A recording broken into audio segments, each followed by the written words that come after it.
Welcome to the Catholic Theology Show, sponsored in part by Annunciation Circle, a community that supports the mission of Ave Maria University through their monthly donations of $10 or more. If you'd like to support this podcast and the mission of Ave Maria, please visit avemaria.edu/donate for more information. I'm your host, Michael Dauphinais, and today I am joined by Michael Taylor from Thomas More College. So welcome to the show. Thank you so much for having me. Glad to have you here. So, Michael, you're visiting Ave Maria, and you're speaking. You're giving actually the 7th annual Paula Ignace Castagnet Lectures on Faith and Science. That's right. This is my first time down here, so it's been a pleasure to get to know everybody and get to know an institution that I've admired for a long time. That's wonderful, and it's great to see kind of the way we try to have these interdisciplinary conversations between theology and science. And here, you chose then for these lectures this idea of receiving the gift of creation and proclaiming the good news to the whole creation at the end of Mark. Why did you choose the theme of creation as a particular thing that faith and science have to deal with? Yeah, I think that especially for a Catholic university, we need to deal with creation because if you're trying to do science, you can do science, but you have to keep in mind that the rest of the world is not doing science with creation. They're doing it with what they perceive to be just nature or something else. So we need, as Catholic scientists, as Catholic thinkers, to deal with that distinction in a careful way. So I thought it would be helpful to talk about that. The rest of the world and science in general, because it is a method, takes existence itself as a given, right? But never asks the question, who is it given by? But we as integral human beings and as Catholics obviously know and obviously are seeking that giver. So my message is that creation is a gift, but it needs to be received properly because if you don't receive a gift, then you don't receive any of the benefits or wisdom from it. So that was a little bit of what I was getting at. That's great. And this is I think so many people today are interested in somehow trying to become good, stewards, good custodians of the environment. People are very aware of the, huge ecological problems that are going on around the world. And yet, I think in some ways, the main answer to that is a kind of environmentalism that somehow misses the mark. So what would you say about how is it that the contemporary environmentalist movement somehow fails to be the appropriate answer? Yeah. Well, I did my undergraduate in biology and environmental studies, so I, grew up, interested in protecting the environment from abuses and interested in creation. And so I feel for these people who may not have any faith, may not have a deeper philosophical background, because what they're grasping at is real and good. But the problem is that they don't have the proper philosophical framework in order to make the claims that they want to claim. So they are responding to our modern world, in which since for the last 3 centuries or so, we've been acting as if nature were just a giant machine, and obviously that is very detrimental. You think everything's replaceable. You think it's all for us. You think that you can do whatever you want with it and it will fix itself. Or, if it's destroyed, we'll just fix it and it's not a big deal. And there are a lot of negative consequences to that we could talk about. But so these environmentalists are responding to that and saying, naturally, no, nature is not a machine. There's mystery. There's wonder. There's, clearly we intuit that individual creatures have some sort of intrinsic value. So all of these things are actually true and held by Catholics and other believers, but where they get into trouble is their philosophy. And these eco-philosophies tend to still be rather materialistic and evolutionary in their thinking. And so what that ultimately reduces to is a kind of monism where we are all just stardust. We are all just, manifestations of the cosmic evolutionary flux. But if that's the case, then how can we have any ground for saying this is an individual thing that has specific and intrinsic value, right? So, the classic example is the environmentalists care so much about, the bald eagle or whatever it may be and protecting their eggs, but doesn't see any value in a human being. And that's just a symptom of this metaphysical failure that I think the Catholic Church has an answer to. And so rather than reject outright either side of the equation, right? So technocratic paradigm is trying to speak about, objective truth and empirical truth, and obviously technology works and all those things, which are good. Whereas, and on the other hand, things have intrinsic value, things have dignity. We can speak to both of those rather than just be in an antagonistic relationship with environmentalists. But that takes a bit of dialogue. That takes a bit of being open to what others have to say. So, but yeah, it's really important for Catholics to not just get swept along with this, whatever the issue may be, because the temptation is, well, I like nature. I don't want it to be destroyed. So what are my political options, right? Because I don't feel like I can do anything from where I am. Maybe I'll try to buy organic or something like that. But I think it goes much deeper, and I think it's much more of a personal. It has to start first and foremost from how you live your life and how you see the world around you, right? And so there's a lot there to delve into, but I think it is, before it becomes a political or a technological issue, it's much more one of how one relates to one's own self as creature and to other creatures. Yeah. I wrote an article in online Crisis magazine in 2015 after Laudato Si came out, but it was like Laudato Si and the selling of body parts. Because one of the things I thought was interesting is in the middle of this concern for the environment is a concern for, fetal body parts in abortions, that body parts ought not be sold. Yeah.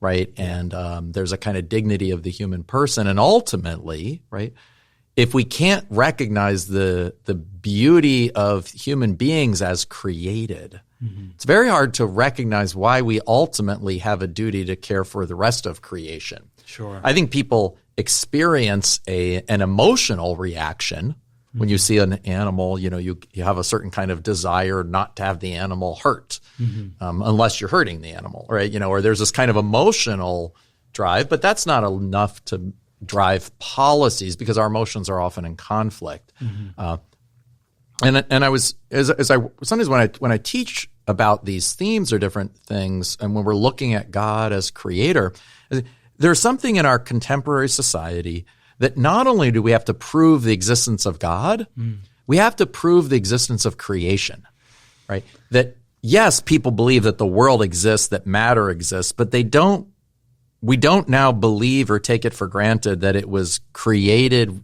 with meaning and purpose.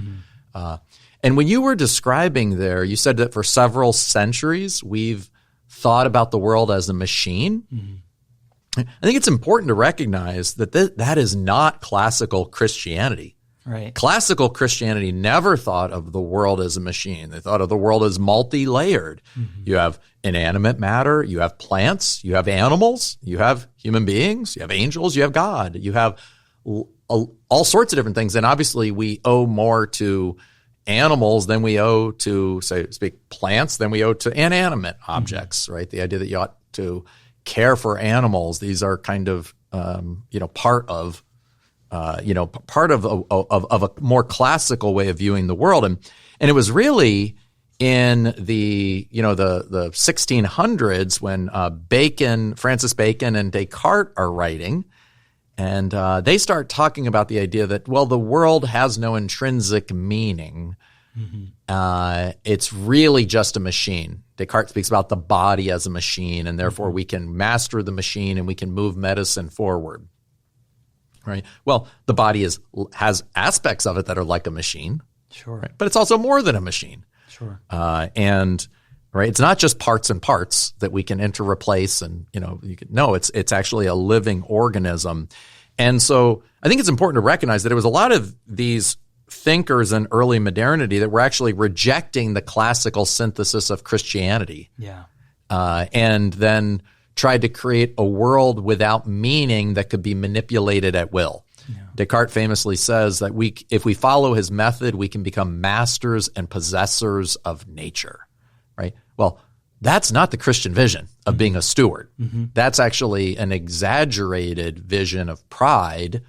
Sure. And ironically, of course, when we become masters and possessors of nature, as C.S. Lewis will talk about in The Abolition of Man, he says, other men will become masters and possessors of us, right? Yeah. And so I just think it's kind of trying to recover this sense of creation as having an inner ordering and purpose as some kind of significance. So what did you, in terms of what you were speaking on, how did you try to help people understand, how do we get a vision of the world as created by God? Yeah, it's tough because you have to meet people where they are, and you don't always know where they are. But I think there's a quote from Aquinas that helps out here, and he says in his Summa Contra Gentiles, the opinion of those who say with regard to the truth of faith that it is a matter of complete indifference what one thinks about creation, provided one has a true interpretation of God, is notoriously false. For an error about creation is reflected in a false opinion about God. So this, I think, will jolt people in their seats to say, oh, I better understand creation properly because I'm going to get my theology wrong. And this has clearly been a problem since the 13th century. So, and I think this explains a little bit what happened with Bacon and Descartes in as far as how their theology went off the rails because of their interpretation of creation. So, if you imagine the world as a machine, then, and there are mechanical aspects, as we've talked about. The movement of the stars, you can calculate it mathematically. But there are many things that are not, calculable and perfectly deterministic. But if you do hyper-focus on the deterministic element of nature, then, well, who did it? Who made it all? A great clockmaker, right? A great architect. And so where is that great architect? Well, a great architect doesn't have to make his machine run. He just, can stand back and make it run. So that I think that era of Descartes and Bacon also saw the appearance of kind of deism.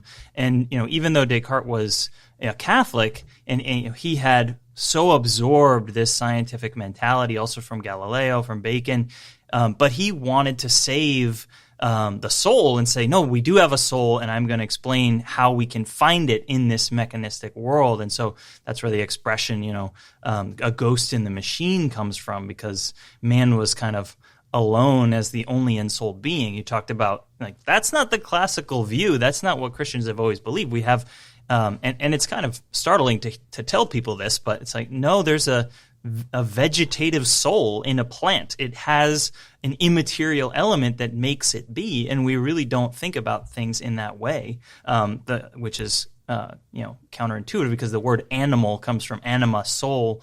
But in any case, I think that's part of the problem that we still inherit, not so much from the church, but just from the world we live in.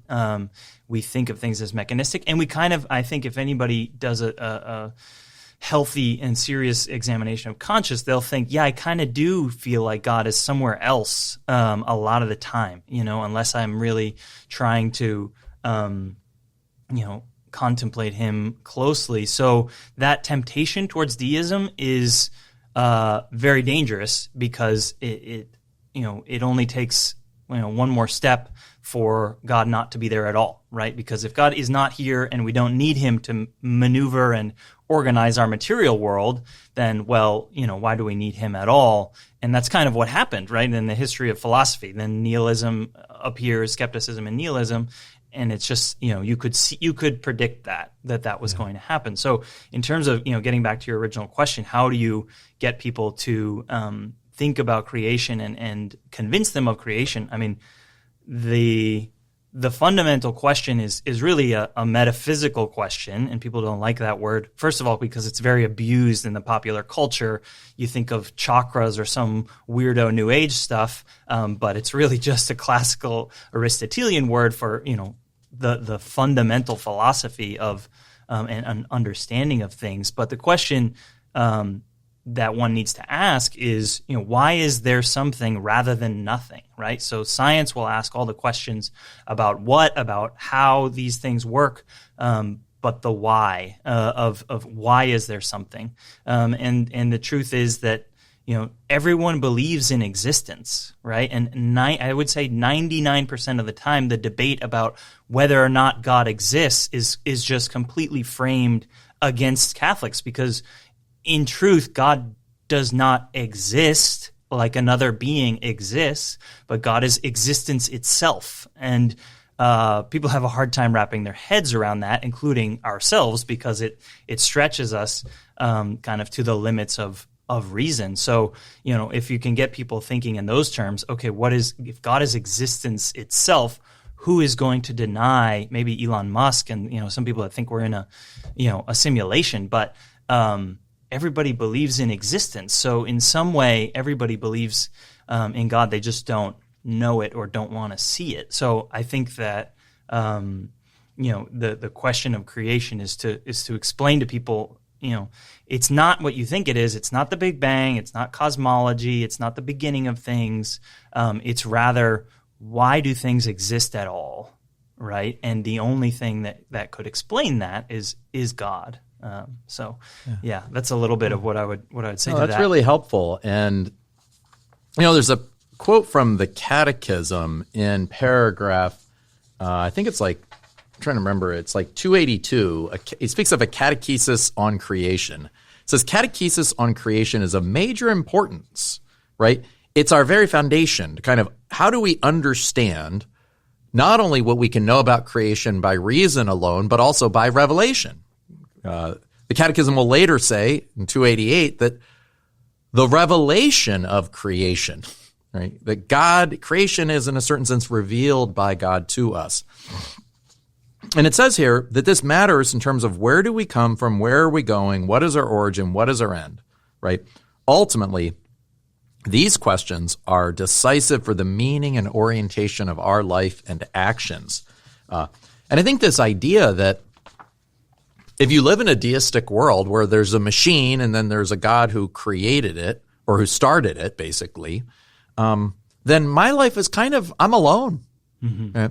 Mm-hmm. And I think the way you described it is no, but if existence is a gift that I've received, the fact that I am at all, then I didn't make that existence. The world didn't make that existence. So in a certain sense, my existence that I have right now is sharing in God's very existence. Mm-hmm. And so I just love that image that you're describing. And so and then everything that exists, so to speak, is sharing in God's existence because it didn't create its own itself. So it's the present existence of things is itself a gift, but it's a gift that God is actually giving right now. Yeah, and I think that's crucial because it's very easy to think, maybe I received my existence at one point when I was born or something, or conceived, but it's right now. It's in the present moment. That's what's real, and that's what's so God is happening, and that's extremely comforting compared to the loneliness that a ghost in the machine might feel, because anything that exists, if you exist right now, that's a guarantee that God wants you to exist, that God is loving you into existence in each moment. And not only you, but everyone around you and all of creation around you, all these good things that we have. So I think that's extremely comforting, and especially in a world that has very tenuous grasps on hope. It's crucial to, just look around and say, this is all, God wants this all, and wants it to flourish, and so it's very comforting. That is beautiful. Now, just for people who may not know much about you, right? You're a teaching fellow at Thomas More College. You did your graduate studies in Spain. Mm-hmm. You were a recipient of the Expanded Reason Award, which is a line from Pope Benedict the 16th in his Regensburg address, where he says we need an expanded. Modernity has given us a reduced reason. We need an expanded one. Yeah. You won that award in 2021. You recently contributed an article on a chapter on creation in the Cambridge Companion to Joseph Ratzinger, and you have a new book with Veritas called The Foundations of Nature, Metaphysics of Gift for an Integral Ecological Ethic. I'd like you to talk a little bit after our break when we come back and just say a little bit about what was, what got you writing this book and how did you develop it? But before that, we're going to take a break in probably about 3 or 4 minutes. But could you give us just a little bit of a background? What's your story? How did you end up getting interested in this topic? How did you end up becoming a theologian and a philosopher? Yeah. I started out, I grew up in a kind of rural but developing area of Connecticut, and was just fascinated by nature. As a kid, always wanted to be outside, always, chasing frogs and climbing trees. So when, typically, older relatives start to ask you, what do you want to be when you grow up? And I learned the word naturalist. I started saying naturalist.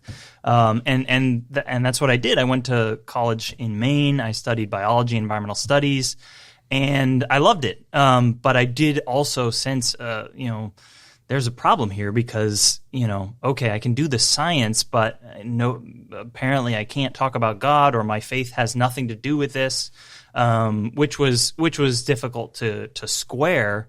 And kind of a breaking point came when I was also doing a lot of service work with a Catholic group out of Peru that I would eventually join up with, but I was having this kind of existential crisis about how much am I going to be able to help the fishermen or whatever with my biology compared to being able to help the poor in Peru or something like that. But I got a very very cool internship in Alaska working with salmon, and I kind of the research that they were doing was involved the killing of thousands of salmon and the cutting off of their nose to collect a little metal tag to associate them with their genome, and then to get statistical significance, they had to breed many of these salmon in the lab, and then at the end you dump all the carcasses in the ocean. And I was like, this just isn't my idea of a good science that you should be doing. So I gravitated towards ecology, which is much more about the interrelations of things. So I ended up studying a wild population of steelhead trout. But the long story short was that I felt called to do more than that research. Not that there was anything wrong with it, but through that process of trying to be open to God and discern my own vocation, I worked as a missionary for a while, and then started studying philosophy. And it was when I was studying philosophy in Rome that I started to realize and was still thinking of all of my classmates back in environmental studies. And I remember one day, one of my friends came out of an environmental studies class, and he was crying. And I said, well, what's going on? What happened? I know you're a sensitive guy, but what? He was like, I realized I can't have kids.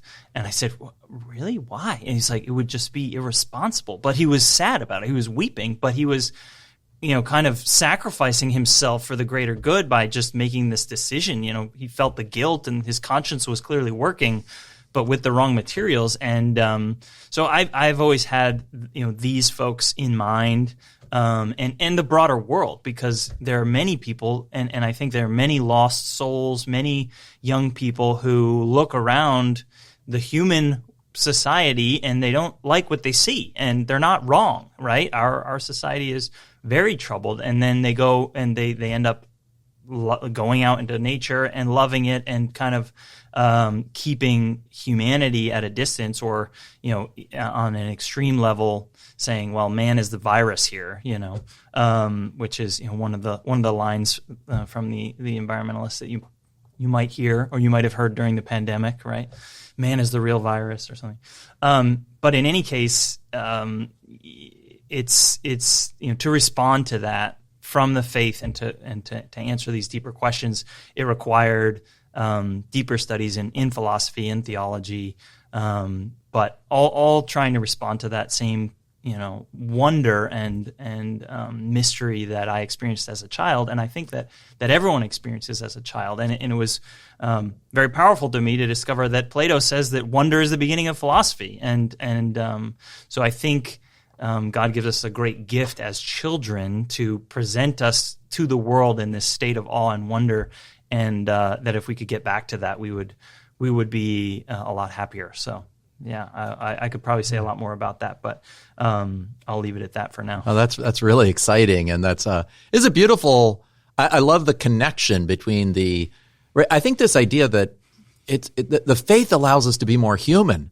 Yeah. It allows us to reconnect with our deepest kind of childlike wonder and those deepest desires that we had, not the rebellious ones occasionally along the way that are dead ends, but that to recover that, and this idea that we ought to have, I think there was, John Paul II in his letter on women spoke about that, that the standard feminisms of the age are not really bearing fruit. They're not really addressing the problem. But he did say we kind of need like a new feminism. We need like a Christian feminism that actually would really appreciate the dignity and genius of femininity. Yeah. Of motherhood, and in an interesting way, again, not reducing it to the mechanical or the functions or the parts, but the mystery in a way. And in some sense, what I think, and I want to talk about this after the break, but what seems to be happening in your life is also what I think the popes really beginning in Paul VI,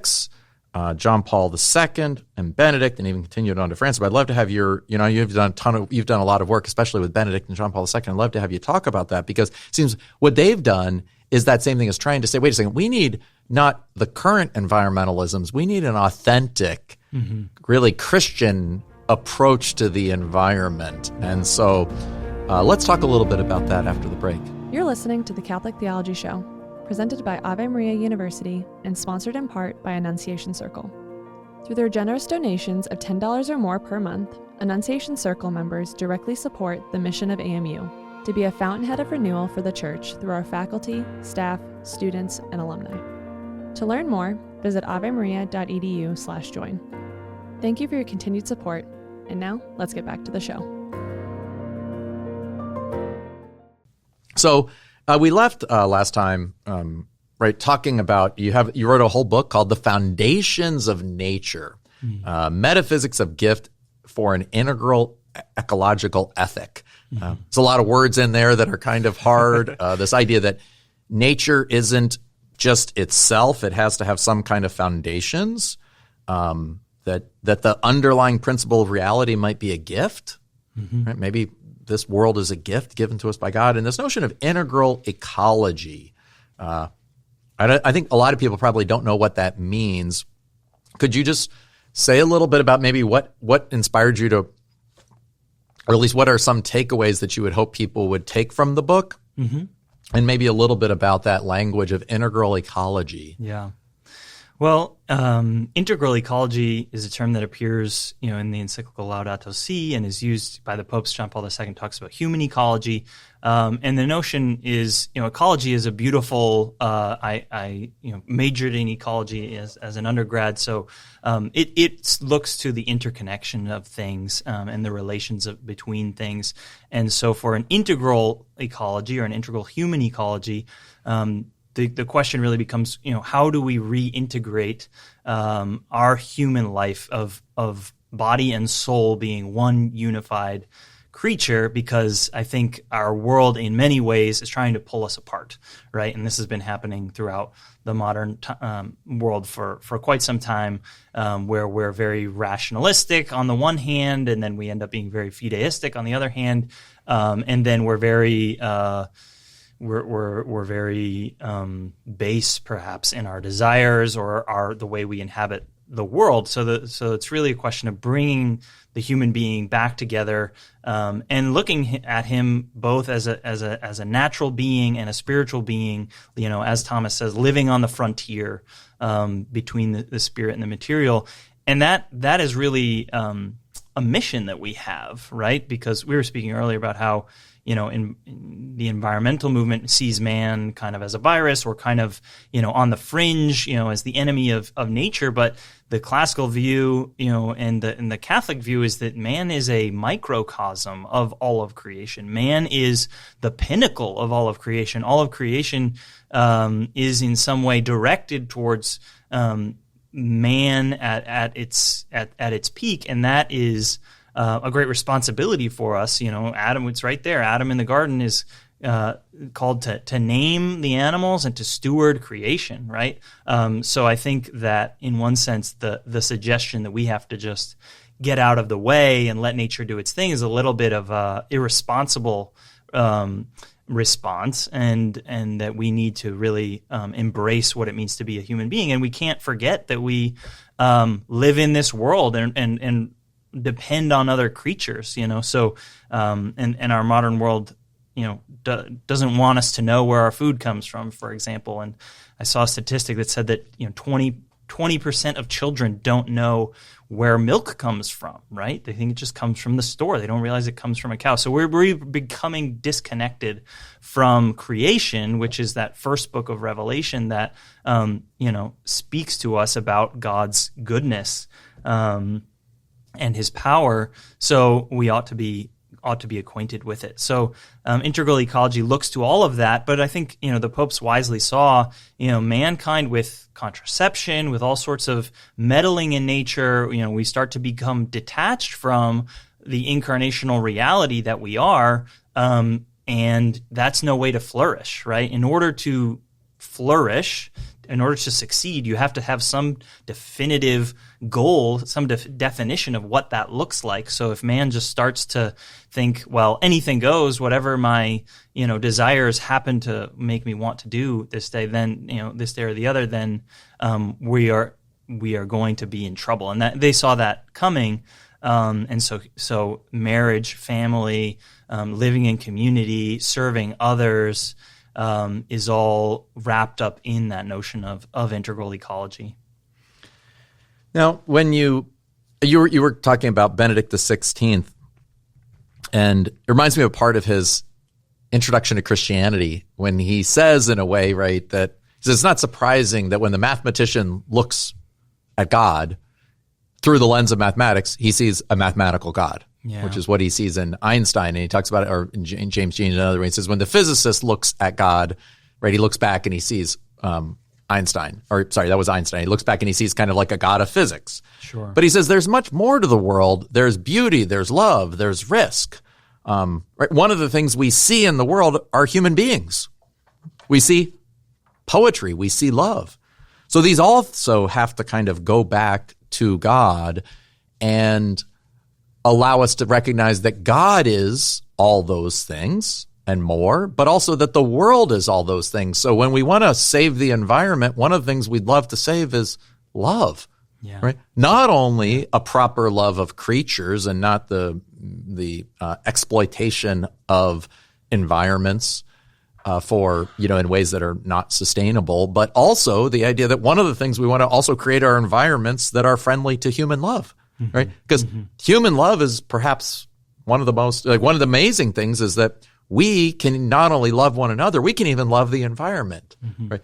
Part of the reason why, that element, and I think there's just that aspect that I think Benedict describes as trying to recover that sense of wonder at the beauty of God and the beauty of the world. Now, that's leading up to a question that I want to put before you. So one of the reasons it seems to me that people admittedly have a hard time discovering this beauty and order is because we also live in a fallen world.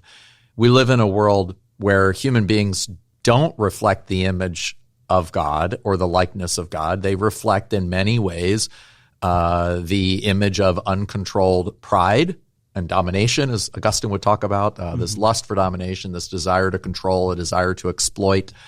Right? Human beings actually are often not on good behavior. So in the world, we see a lot of death, a lot of suffering, a lot of predation, right? It is in a certain sense understandable that people therefore want to just throw it out.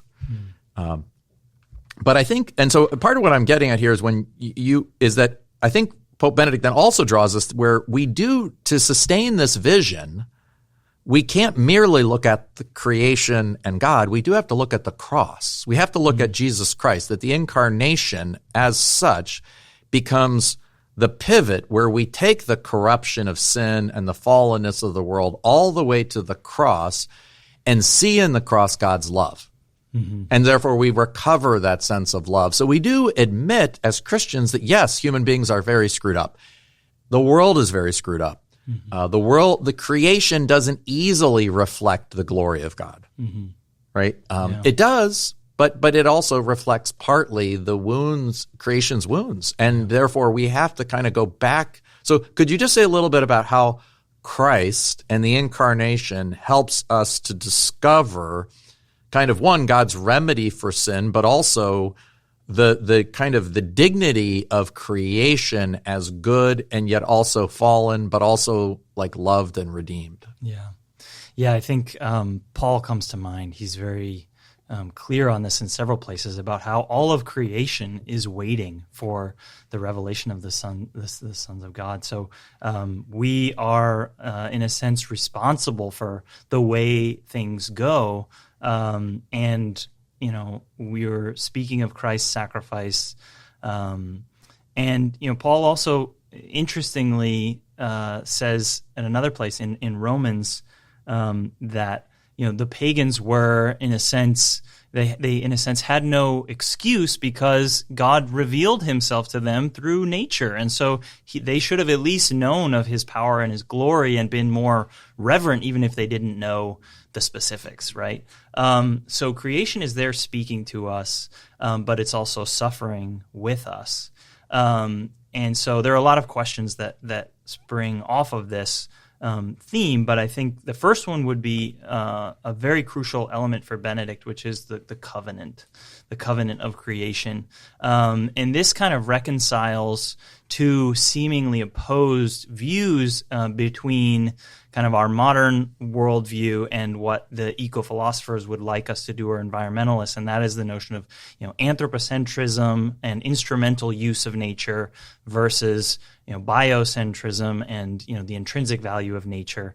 And the interesting thing is that within a covenant of love, and this is we're speaking of love as really the center of the universe, the fundamental feature of the universe is that it's founded on love, the love of the triune God. Within a covenant of love, you can have both, instrumental use, and you can also have intrinsic value, and they're not opposed to each other because of Christ's sacrifice, because we see that love is an expression of, love is self-donation. Love is giving oneself to others. So suddenly, if I were, not Catholic, I might, say, oh, my wife always asks me to bring the groceries up the stairs. This is abuse. She's just using me for my muscle, and we should share, or everything should be equal, or something. But of course, no one thinks like that when they're in a relationship of love. It doesn't even cross your mind that. And so, a lot of questions I'll get are, well, can we eat animals, and can we cut down trees? And it's like, well, yes, but be grateful for them and use them wisely, right? The problem isn't using things; it's using things without love. And it's hard to love. It's hard to say, okay, I'm going to love creation, love the tree, love the pig, and also eat it. That's too complicated. That's too much effort. We'd rather, not even think about it. But that's, I think, what we're called to do. And now the other aspect of that, speaking of Christ's incarnation, is that Christ is also the Gospel of John tells us that Christ is the Word. Christ is the logos of creation. So, in a sense, all of creation is speaking to us in some way of Christ, because all of creation was kind of made through Christ, and that's what Paul was talking about, that the pagans should have realized when they looked out at creation. So one thing that one of the more powerful things that I discovered in St. Thomas is this deeper philosophical reflection about existence. We were speaking about existence in the first half, and how this is really the metaphysical question par excellence. And the question is, well, existence itself doesn't exist, right? It isn't. Where is it? It's nowhere in this world. Existence itself can only subsist in this world if it gives itself away to another. And so this is how Thomas talks about creation. Existence itself donating itself to individual creatures that reflect in a tiny way their creator, their original cause. So what do we see in that? We see that there is self-donation, there is self-sacrifice, there is a humbling, there's a kenosis built into the very fabric of nature, even though it's still suffering under the weight of our original sin through no fault of its own. Within that there is this relationality, there is this self-donation, and so that speaks to me of the Trinity, right? The constant giving of love. So even if it's not a perfect reflection, of course it reflects the Creator, and I think that's something that is taken for granted or just completely lost on a world that just takes creation as given rather than as a gift. Yeah. One thing that really struck me in reading more about Aquinas, as well as early modern philosophers, is this contrast. It's actually kind of, C.S. Lewis summarizes it in a humorous way in the Screwtape Letters, and where he says basically the philosophy of hell is that to be means to be in competition. I later read in Dante, which I now know Lewis was probably purposefully inverting, where in Dante in the Paradiso it says that to be here in paradise and heaven is to be in love. And so you kind of see on the one hand, everything's in competition with one another, and that's kind of the hellish view of the world. And the heavenly view of the world is everything is in communion with one another. And I think part of the modern scientific power of technology, is that it separates everything into parts. Francis Bacon and René Descartes and others in the modern scientific method impart what it's very good at is a kind of, nominalism. Each thing is just what it is, and a kind of empiricism. Things are just what I can empirically measure them to be. Well, in that world, everything is in competition with one another because everything is a part and all parts. And it's very hard then to see the whole. And it's only in the whole that we really find wisdom and order. And I use this example sometimes where I was giving a talk and I show a picture of a bee and I say, a bee does not exist. Right? A bee is a total abstraction. Can you imagine an individual bee existing? And of course, they all think, well, of course, right? But no, you can't. A bee can only exist as part of a beehive. And a bee can only exist as part of a beehive in a world where there are flowers. So it can pollinate and it can get stuff. And the bee can only exist then in a world with, okay, you need a beehive, you need flowers, you need a sun, you need soil, that actually is like, that's living or decaying so that it actually has nutrients. You need water, but not too much. You need sun, but not too much. Right? You need all these things. It turns out you need kind of, a cosmos. Right? And to a certain extent, you need God. Right? And so this idea of seeing, in a way, I love that image, though, that at the very level of creation, everything is already receiving and giving being in this kind of, in a way, in this dance or this harmony. And yes, there's nothing wrong with using scientific, technological, I mean, this is a wonderful power of man, an intelligent power of man, to say, oh, don't just get lost in the whole. We can look at parts and we can consider parts and we can then study them. But we got to remember that's an abstraction. And the reality is they're always interconnected. And I think the interesting thing is, even in a non-Catholic world, people want to move more and more to interdisciplinary studies because they recognize that the effect of the modern kind of academic scientific method has been to compartmentalize knowledge. And so now you got to turn back to environmental studies, back to ecology, back to interdisciplinary, back for the quest for a grand unified theory. But ironically, that was the classical wisdom, was that there's this larger sense of whole and order. So, how is it that understanding in a way of the sense of kind of communion is so important, not only to an understanding of the Trinity, but also maybe our vocation and to live in the world? Yeah, I think that one of the fundamental things that we have to remember as human beings is that the good of the other is a good for me. But how do you justify that? Because it does just look like competition all the time, and if they get it, I don't get it, right?